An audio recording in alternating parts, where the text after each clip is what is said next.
Aïe, aïe, aïe. C'est le mot prononcé quand on a mal.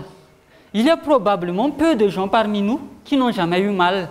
La douleur est une expérience universelle. Vous savez que dans le monde, près de 4 milliards de patients par jour ressentent la douleur.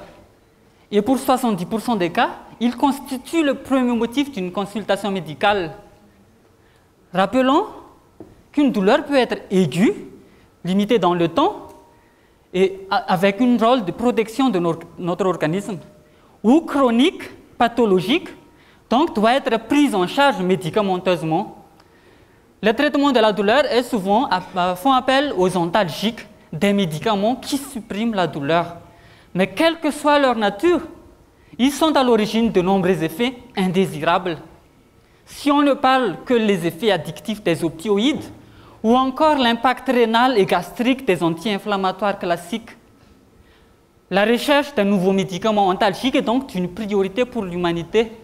Nouveaux médicaments plus sûrs, plus efficaces et moins toxiques. Et pourquoi pas des produits naturels? En plus, le recours aux plantes médicinales est une pratique courante dans les pays à faible revenu comme Madagascar.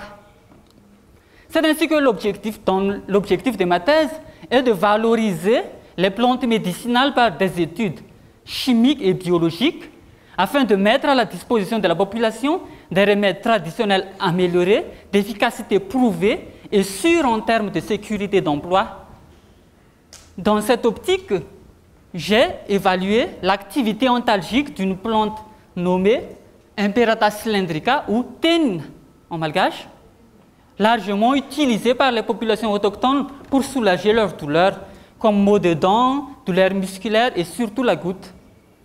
J'ai étudié sur des modèles animaux de douleurs provoquées et les résultats ont confirmé l'activité thérapeutique de la plante, mais aussi l'absence de toxicité.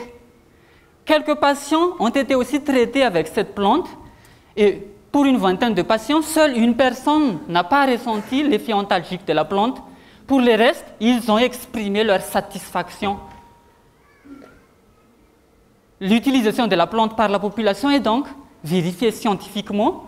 La plante est non toxique et un remède traditionnel amélioré sera à la disposition de la population d'ici peu.